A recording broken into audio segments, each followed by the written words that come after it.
you seen these films? And what do they all have in common? And who is this strange, odd-looking character that you see before your very eyes? One name, Tim Burton. Tim Burton is well known for his saturation of color and his gothic theme that he has throughout his films. Okay, now let's get this straight. Tim Burton didn't just come out the womb saying, hey, I'm going to be a director today. No. He first started out his career in the film industry through Disney, which in Disney he was an animator. He worked with many different animators to create different stories and storyboards. And his first short film that he did was called Vincent, which was a stop film that he himself created. And through there, from then on and a little bit before, he started his journey into his own style, which was the saturation and the gothic theme throughout his films that we are able to recognize. Tim Burton's Alice in Wonderland is about a girl that has a choice of living in the reality where she has to play by someone else's rules or take her life into her own hands. Through Alice in Wonderland, Tim Burton plays with the light and dark tones, the different color saturations. Through Wonderland, it's dark colors, saturated colors, emphasizing that this is not reality. While in her actual life, it is very washed out colors, issuing in that life is not interesting. We have to travel to Wonderland. Oh, snap, light and dark, just like how Tim Burton uses it. Okay, so in The Nightmare Before Christmas, which is a huge deal in my time, or for my generation anyway. So Tim Burton wrote The Nightmare Before Christmas, but unfortunately he was not able to direct The Nightmare Before Christmas because of some unforeseen circumstances.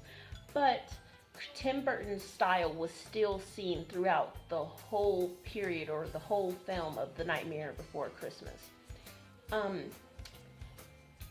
Robert Edgar, which is a very famous or prominent movie critic, quotes, I quote from him, "The movies can relate entirely new worlds for us, but that is one of their rarest gifts.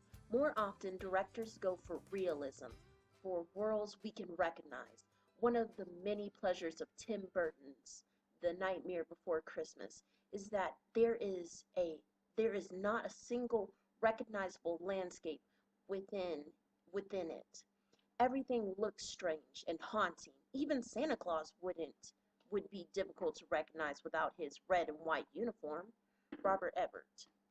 Through his gothic styles in The Nightmare Before Christmas, he uses different saturations of colors to evoke different emotions within different audiences. And this is what he's known for in the film industry. Hello there. Okay, so The Dark Shadows is about a man that is trapped in a dangerous love triangle between a dangerous woman and an innocent damsel in distress.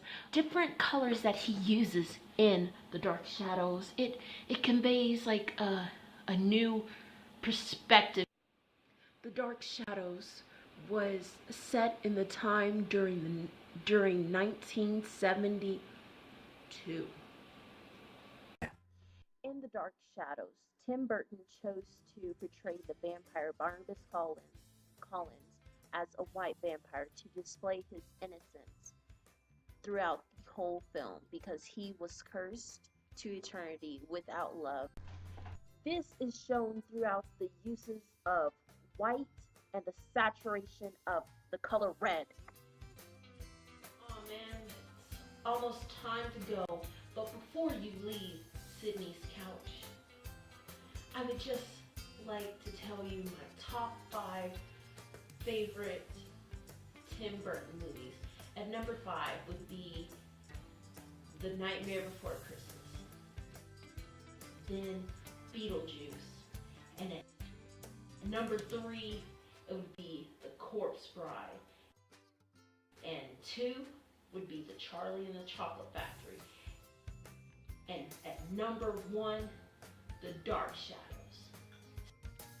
Stay tuned for next week.